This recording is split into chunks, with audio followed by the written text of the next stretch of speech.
कहानी पुरानी डायन और दाई माँ के तीसरे हिस्से में आप सभी का स्वागत है। गांव में इस बात का ढिंढोरा पिटवा दिया गया था कि गांव में हवन का आयोजन होगा। हवन की बात सुनकर गांव वाले के दिलों में उम्मीद की एक नई किरण जग गई। उन्हें भरोसा था कि हवन हो जाने के बाद उनके गांव में हो रही वारदातें खत्म होंगी और साथ ही गांव में फैली हुई मनहूसियत और बदनजरी का असर भी खत्म हो जाएगा। पूरे दिन भर में पूरे गांव में इस बात की खबर फैल गई। उस दिन सभी बहुत खुश थे। सभी के दिलों में एक विश्वास था। सारी रात लोग इस बारे में चर्चा करते रहे, मगर सुबह उनकी ये खुशी फिर से एक बार खौफ में बदल गई। हुआ यूं कि चौधरी साहब का मुलाजिम, जिसे चौधरी साहब ने मूर्तियां लेने के लिए भेजा था, वो जख्मी हालत में चौधरी साहब के पास आया। उसे यूं देखकर चौधरी साहब उससे कहने लगे, क्या हुआ और तुम इस हालत में कैसे पहुंचे? उनकी बात पर उनके मुलाजिम ने उन्हें बताया कि वापस आते वक्त उनकी गाड़ी का एक्सीडेंट हुआ। ड्राइवर समेत 2 नौकर और मारे गए हैं और इसके साथ ही जो मूर्ति वो ला रहे थे वो भी टूटकर चकनाचूर हो गई है। ये बात सुनकर वो काफ़ी खौफजदा हो गए। उन्हें झटका भी लगा। वहाँ पे काम करने वाले लोगों ने जब ये बातें सुनी तो वो भी खौफ के मारे कांपने लगे। उनसे ये सारी बातें बाहर तक फैलने लगीं और कुछ ही देर में पूरे गांव में इस बात की चर्चा हो गई। सब लोग एक बार फिर से खौफजदा हो गए। चौधरी ने अपने नौकर के जरिए ये खबर पंडित तक के पहुंचाई। पंडित ने जब इस खबर के बारे में सुना तो वो भी दंग रह गए। वो फौरन अपना सारा काम छोड़कर चौधरी साहब के पास आए। उनसे कहने लगे, चौधरी साहब, ये सब तो अब बहुत ही ज़्यादा हो रहा है। हमें अपने गांव को बहुत जल्दी ही शुद्ध करना होगा। अगर देरी हुई तो हम कुछ भी नहीं कर पाएंगे। इस पर चौधरी साहब कहने लगे, मेरे ख्याल से मूर्ति को दोबारा मंगवाया जाए, मगर मुझे डर लग रहा है कि जो इस बार जाएंगे उनके साथ कुछ गलत ना हो जाए। इस पर पंडित कहने लगा, आप फिक्र ना करें, इस बार मैं भी जाऊंगा और मैं मूर्ति साथ में लेकर आऊंगा। मगर पंडित जी, उनकी बात काटते हुए पंडित बोला, चौधरी साहब, आप परेशान ना हो। मैं जो कह रहा हूँ उसे ध्यान से सुनो। आप यहाँ रहकर सिर्फ हवन के आयोजन की तैयारी करवाएं, बाकी मूर्ति मैं ले आऊँगा। ये बात कहकर पंडित वहाँ से मूर्ति लेने के लिए रवाना हुए। जितना खर्चा होना था सब चौधरी ने अपनी जेब से किया और चौधरी पंडित के बेटे के साथ हवन के कार्यक्रम को पूरा करने के लिए उसकी तैयारी करने लगे। इधर गांव वाले बुरी तरह से खौफजदा हो चुके थे। खौफ इनके दिलों में घर कर चुका था। सभी की जुबां पे बस यही सब बातें चल रही थीं। उस गांव में अगर कोई बेखौफ था तो वो थी कामिनी। लोगों के खौफ को देखकर उसे अपनी ताकत पर गुरूर हो रहा था। इसी तरह से शाम हुई। शाम रात में बदल गई और रात में तो दिल को चीर देने वाला सन्नाटा पैदा हो गया। उस गांव में पहली बार ऐसी मनहूसियत सी छाई थी। हरा भरा गांव अब शमशान की सन्नाटे की तरह महसूस हो रहा था। उस सन्नाटे को चीरती हुई एक छोटे बच्चे की रोने की आवाज़ उस गांव के आसपास के घरों में गूंज रही थी, जिसे कामिनी बड़े ध्यान से सुन रही थी। वो उस आवाज़ को सुनते हुए अपने पलंग से उठकर अपने आंगन में आ गई। सीढ़ी चढ़कर वो अपने छत पर जाकर खड़ी हो गई। सुनने लगी कि वो आवाज़ कहाँ से आ रही थी। उसे दिशा का पता चला और उस दिशा में मुंह करके वो खड़ी हो गई। वहाँ खड़े होकर वो गौर से उस आवाज़ को सुनने लगी। उसे सुनते सुनते उसके चेहरे पर एक शैतानियत सी मुस्कुराहट उभर आई और उसने अपने एक हाथ को ऊपर उठाया और उस दिशा की ओर उंगली करते हुए मन ही मन कुछ बुदबुदाने लगी। वह खड़ी हुई ऐसी लग रही थी जैसे किसी को उंगली से किसी ओर इशारा कर रही हो। ये मंजर बहुत ज़्यादा भयानक था क्योंकि पूरे सन्नाटे में सिर्फ वही अकेली अपने घर के छत पर खड़ी थी। उसे कोई नहीं देख रहा था, मगर एक आंख थी जो उसे छुप कर बड़े गौर से देख रही थी। वो थी उसके घर के थोड़े से करीब में रहने वाली विमला। विमला, जिसकी तबीयत आज ठीक नहीं थी, वो अपने घर के बाहर आंगन में चहलकदमी कर रही थी। उसी वक्त जब उनकी नज़र कामिनी पर पड़ी तो वो उसे छुप कर देखने लगी। उन्हें समझ नहीं आया कि आखिर ये ऐसे कर क्यों रही है। कामिनी कुछ देर ऐसे ही खड़ी रही और उसके बाद नीचे आ गई। उसके जाने के बाद विमला ताई भी अपने कमरे में जाकर बैठ गईं। वो घंटों ये सोचती रहीं कि आखिर ये कर क्या रही थी, मगर उन्हें कुछ समझ नहीं आया। वो एक बार फिर से बाहर निकली और उसके घर की ओर देखने लगी। इधर कामिनी जब नीचे आई तो वो अपने कमरे में बैठ गई और फिर उसने अपनी आंखें बंद की। इधर इसका आंखें बंद करना था और उधर फिर एक अनहोनी घटने वाली थी। जिस बच्चे के रोने की आवाज़ आ रही थी, उस बच्चे की तबीयत भी नासाज थी। वो इसीलिए ज़ोर ज़ोर से रो रहा था और उसकी माँ उसे लगातार चुप कराने की कोशिश भी कर रही थी। वो अभी अपने बच्चे को चुप ही करा रही थी कि तभी उसके घर के अंदर एक काली बिल्ली आई। बिल्ली चुपचाप घर के अंदर दाखिल हुई और वहाँ से वो छत की ओर निकल गई, जहाँ से वो एक दीवार पर फांदी और जिस ओर बच्चा सो रहा था उस कमरे की ओर मुंह करके वो वहीं पर बैठ गई। बच्चे की नज़र जब बिल्ली पर पड़ी तो वो एकदम से चुप हो गया और उसे एकदम से चुप होता देख उसकी माँ को भी सुकून हुआ। वो हैरत में तो हुई कि अचानक बच्चा चुप क्यों हुआ, मगर फिर उसका चुप हो जाना उसे ठीक लगा। वो उसे सुलाने लगी और देखते ही देखते बच्चा सो गया। बच्चा के सो जाने के बाद उसकी माँ भी वहीं पर सो गई, मगर वो बिल्ली वहीं पर बैठी रही। और जब पूरा घर नींद के आगोश में चला गया, तब वो बिल्ली अपनी जगह से उठी और कूद कर नीचे आ गई। और फिर वो काली स्याह बिल्ली कमरे के अंदर दाखिल हुई। कमरे के अंदर दाखिल होने के बाद वो पलंग के पास गई और फिर इस तरह से खड़ी हुई जिस तरह से एक इंसान अपने दोनों पैरों पर खड़ा होता है। वो एक बिल्ली ही थी, मगर अब वो एक इंसान के जैसी हरकत कर रही थी। उसने अपने दोनों हाथों को आगे बढ़ाया और बच्चे को गोद में उठा लिया। बच्चे ने जरा सी आवाज़ तक न की। वो उस बच्चे को अपने हाथों में लेकर वहाँ से दबे पांव बाहर आ गई और फिर एक बिल्ली की तरह कूदते फांदते हुए वो बच्चे को घर के बाहर ले आई।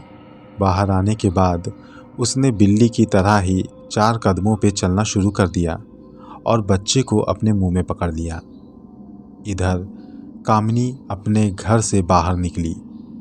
हमेशा की तरह उसने अपने घर वालों पर कुछ पढ़ के दम कर दिया था। जब वो बाहर निकल के जाने लगी, ठीक उसी वक्त विमला ताई ने उसे बाहर जाते हुए देख लिया। उन्होंने सोचा कि ये जा कहाँ रही है, इसका पीछा किया जाए, मगर फिर उनकी हिम्मत ना पड़ी। अब उन्हें ये सब बहुत अजीब लगने लगा। उन्हें शंका होने लगी कि ये अजीब हरकतें क्यों कर रही है। पहले ऊपर खड़ी थी और अब इस सन्नाटे में बाहर जा रही है, और वो भी इस वक्त जब गांव वालों के दिलों में दहशत है। आखिर इन सब चीज़ों के पीछे कहीं इसी का हाथ तो नहीं, कहीं ये कोई डायन या चुड़ैल तो नहीं। ये सब बातें उसके मन में चल ही रही थी कि तभी वो एकदम से उछल पड़ी। उसे ध्यान आया कि ये सब कुछ तब से शुरू हुआ है जब से ये इस गांव में आई है। इसके आने के बाद ही इस तरीके के हालात पैदा हुए हैं। उसे यकीन हो रहा था कि ज़रूर इन सब चीज़ों के पीछे इसी का हाथ है, मगर उसके पास इसके लिए कोई पुख्ता सबूत नहीं था। वो सोचने लगी कि अगर कोई इसका पीछा करे तो पता चल सकता है कि आखिर असलियत क्या है। ये तो इधर अपने उधेड़ बुन में थी, मगर उधर कामिनी हमेशा की तरह उस जगह पर जा पहुंची जहां पर उसने पहले लोगों को कत्ल किया था। वहां पहुंचने के बाद वो एक जगह पर खड़ी हुई। उसने देखा कि बिल्ली भी उसके पास आ गई। उसने उस बच्चे को उसके सामने रख दिया। कामनी हाथ ऊपर उठाकर कुछ पढ़ने लगी और फिर उसने वहां पर एक रिचुअल किया। और कुछ देर के बाद उसने उस बच्चे के साथ भी वही किया जो गांव के बाकी लोगों के साथ किया। और फिर वो वहां से चली आई। वापस आने के बाद उसने अपने आप को शीशे में निहारा। पहले से और भी ज़्यादा खूबसूरत और जवान लग रही थी वो। और ये सब उसकी शक्तियों के वापस आने की निशानी थी। सुबह हुई और इस बात का पता चल गया कि एक बच्चा और कत्ल हुआ है। बच्चे की माँ का रो रो के बुरा हाल था। गांव वाले उसे समझा रहे थे और विमला ताई बस कामनी को ही घूर रही थी। कामनी इन सब बातों से बेखबर सिर्फ उन लोगों के चेहरों पर पड़ी हुई खौफ की लहर को देख रही थी। ये सब देखकर उसे अंदर से बहुत अच्छा लग रहा था। उस बच्चे की माँ को समझाया गया। उसे कहा गया कि ये सब सिर्फ एक शराब के कारण हुआ है। पुलिस आई, उसने इन्वेस्टिगेशन भी की, मगर हमेशा की तरह उसके हाथ भी कुछ नहीं लगा। पुलिस को भी ये लगने लगा था कि ज़रूर इसके पीछे कोई बुरी नज़र या बुरी शैतानी आत्मा का हाथ है। मौके पर चौधरी साहब भी पहुँचे। उन्होंने भी बच्चे की माँ को बहुत हिम्मत दी। कहने लगे कि उन्हें उसकी मौत पर दुख है, मगर ये समय अब दुख मनाने का नहीं है। ये समय है बदला लेने का, उस बुरी शक्ति से जिसके श्राप ने उनके गांव को इस कदर खौफजदा कर रखा था। उसके ज़्यादा कहने पर बच्चे की माँ अपने आप को संभालने लगी, मगर अब भी वो बहुत गमज़दा थी। इधर पंडित जी भी अब मूर्तियों को लेकर वापस गांव आ गए थे। उनको वापस आता देख गांव वालों के अंदर थोड़ी हिम्मत जगी। लोगों में थोड़ा जोश बढ़ गया और सभी हवन की तैयारी करने लगे। हवन की तैयारी अब काफ़ी हद तक पूरी भी हो चुकी थी। जो थोड़ी बहुत कसर बाकी थी वो बाकी लोगों ने कर दी। पूरा गांव अब मंदिर के पास बने मैदान पर इकट्ठा हो गया। हजारों की भीड़ थी। पहली बार मेले से भी ज़्यादा भीड़ लगी हुई थी। घर के सभी सदस्य आए हुए थे, मगर कामनी वहाँ मौजूद नहीं थी। उसने बहाना किया, कहने लगी घर का काम निपटा कर तब वो आएगी। उसकी बात घर के सभी सदस्य मान भी गए, इसलिए उसे घर पे छोड़कर वो लोग हवन करने निकल पड़े।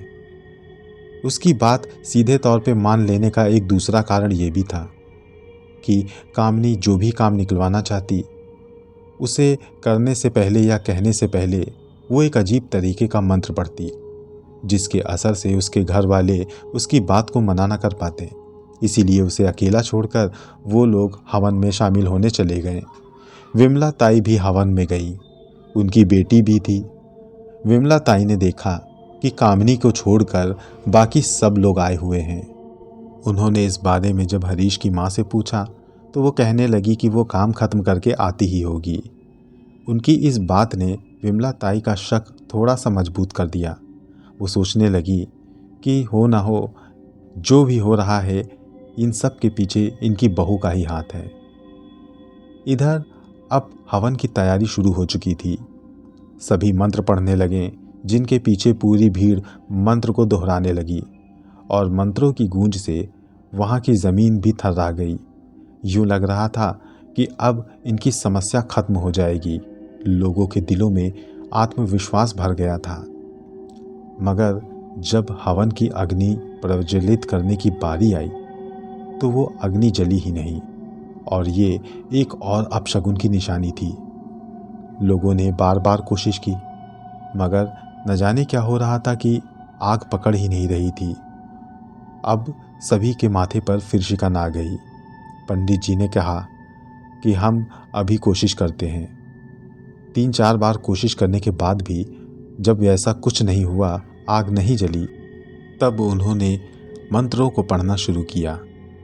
ये कुछ अलग तरीके के मंत्र थे जिन्हें पढ़ते हुए उन्होंने आग जलाने की कोशिश की और इस बार अग्नि प्रज्वलित हो गई और सभी के दिलों में फिर से सुकून की लहर दौड़ गई और इस तरह से हवन की शुरुआत हुई। जब हवन की शुरुआत हुई तो सभी अब सुकून से वहाँ पर बैठे थे। सभी बस मन ही मन ये दुआ कर रहे थे कि हवन पूरा हो और उनके गांव को बुरी नज़र से छुटकारा मिले। हवन कुछ देर यूं ही चलता रहा, सब कुछ सामान्य था, मगर तभी न जाने कहाँ से एक सफ़ेद उल्लू उड़ता हुआ उस हवन कुंड में आ गिरा, जिसकी वजह से हवन खंडित हो गया। ये देखकर सभी ने मंत्र उच्चारण रोक दिए और जहाँ पर अभी मंत्रों की गूंज थी वहाँ एक अजीब सा सन्नाटा पसर गया। सभी के चेहरों पर खौफ साफ झलक रहा था। सब एक दूसरे का मुंह देख रहे थे, मगर पंडित जी अब और देर नहीं करना चाहते थे। उन्होंने चौधरी से कहा, हमें देर नहीं करनी चाहिए, सब लोग यहीं पर बैठेंगे, हम फिर से हवन को शुरू करेंगे। वो सारे सामान जो अब खराब हो चुके थे उनको फिकवाया गया और फिर नए और दूसरे सामान लाकर रखे गए, जिसका इंतजाम चौधरी साहब ने पहले ही कर रखा था। और फिर से मंत्र उच्चारण शुरू हुआ। सब कुछ फिर से किया गया। इन सब में थोड़ा वक्त ज़ाया हुआ, मगर वो लोग अब हवन के करीब पहुंच गए और हवन की अग्नि प्रज्वलित की और फिर हवन शुरू कर दिया। इस बार हवन ठीक ठाक चलता रहा। सभी ये सोच रहे थे कि कहीं कोई गड़बड़ ना हो जाए। वो चारों ओर अपने निगाहें दौड़ा रहे थे कि कोई परिंदा फिर आकर इस हवन कुंड में ना समा जाए। कोई परिंदा नहीं आया, मगर वहाँ पर एक अजीब तरह से हवा चलने की आवाज़ गूंजने लगी, बड़ी खौफनाक आवाज़। ऐसा लग रहा था कि जैसे वो पेड़ पौधों से टकराते हुए लोगों के दिलों में खौफ पैदा कर रही हो। वो हवा कुछ कहना चाहती हो। इस तरह की हवा जब लोगों ने चलती हुई देखी तो वो घबरा गए। एक अजीब सा मनहूसियत सा समा था। जब वो हवा और तेज हुई तो उसने आंधी का रूप लिया और देखते ही देखते वहाँ पर धूल का बवंडर बना और वो बवंडर एक तूफान में तब्दील हुआ और फिर उसने हवन कुंड की अग्नि को बुझा दिया। इसके साथ ही हवा के वेग ने वहाँ पर रखे हुए सभी सामानों को तितर बितर कर दिया। सभी अपने आप को संभालने में लगे हुए थे। सब कुछ धूल में लिपटा हुआ था। वहाँ का समा बहुत खौफनाक हो चुका था। ऐसा लग रहा था कि कयामत का समा हो। धीरे धीरे जब हवा शांत हुई तब लोगों ने खुद को संभाला, मगर अब सब कुछ बिखर चुका था। सारा सामान जो वो लोग हवन करने के लिए लाए थे वो सब कुछ बर्बाद हो चुका था और एक बार फिर गांव वालों के दिलों में खौफ घर कर गया। उन्होंने अपनी शिकस्त महसूस की। समय भी बहुत ज़ाया हो चुका था, इसलिए उन लोगों ने उस दिन हवन करना बंद कर दिया। मगर चौधरी जी ने इस बात को कहते हुए लोगों को विदा किया कि ये हवन जल्दी ही होगा। ये कहकर सभी अपने अपने घर चले गए। चौधरी साहब भी अपने घर वापस आ गए। चौधरी साहब के साथ गांव के पंडित भी थे। अब सभी के चेहरे पर शिकन थी। चौधरी साहब कहने लगे कि अब क्या किया जाए, हमारी हर कोशिशें नाकाम हो रही हैं और ये अच्छी निशानी नहीं। उनकी बात पर पंडित जी कहने लगे, मैं आपकी बात समझ रहा हूँ, हमें अब कुछ और सोचना होगा। कुछ और? लेकिन क्या? चौधरी के पूछने पर पंडित कहने लगे, ये सब जो कुछ भी हुआ है इससे मुझे इतना अंदाज़ा लग चुका है कि अब ये मेरे बस की बात नहीं है, मगर एक शख्स है जिनकी वजह से इन सब कामों को रोका जा सकता है। वो कौन है? चौधरी के पूछने पर पंडित कहने लगे, मेरे गुरु। मेरे गुरु इन सब कामों को रोक सकते हैं। मेरे गुरु का नाम है विश्वनाथ। वो इन दिनों काशी में आए हुए हैं। अगर उन्हें यहाँ पे लाया जाए तो ज़रूर वो समस्या का समाधान कर देंगे। उसकी बात पर चौधरी साहब कहने लगे, तो फिर देर किस बात की, चलो हम लोग चलते हैं, अभी निकलते हैं। पंडित जी कहने लगे, अभी नहीं, अभी हमें गांव के चारों कोनों की मिट्टी उठानी होगी। उस मिट्टी को हम गुरुजी के पास ले चलेंगे, वो उसी से बता देंगे कि हमारे गांव में क्या समस्या है। तो फिर ठीक है, हम कल सुबह निकलेंगे।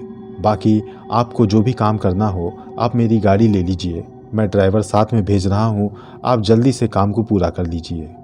उनके कहने पर पंडित वहाँ से रवाना हो गए।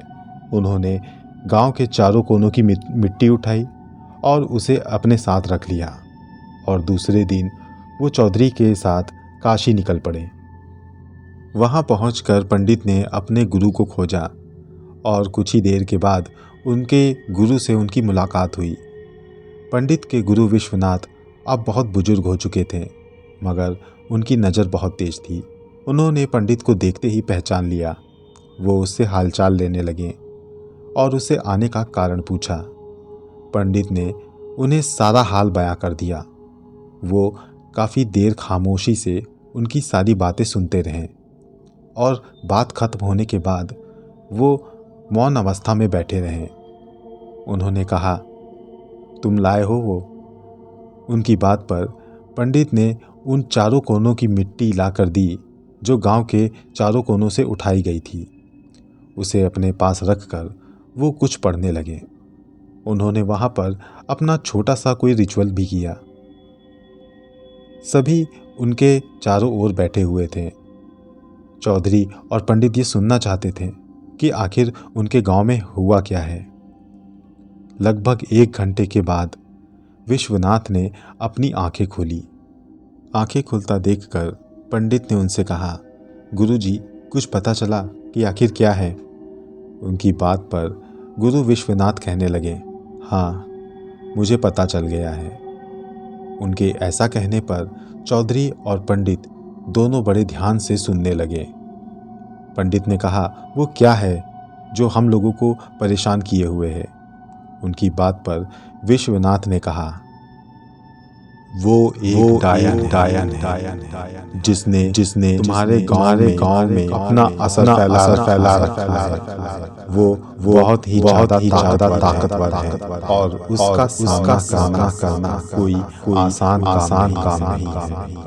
वो कई लोगों को मार देने क्षमता रखती है और उसने अब तुम्हारे गांव को बिल्कुल शमशान बनाने की ठान ली।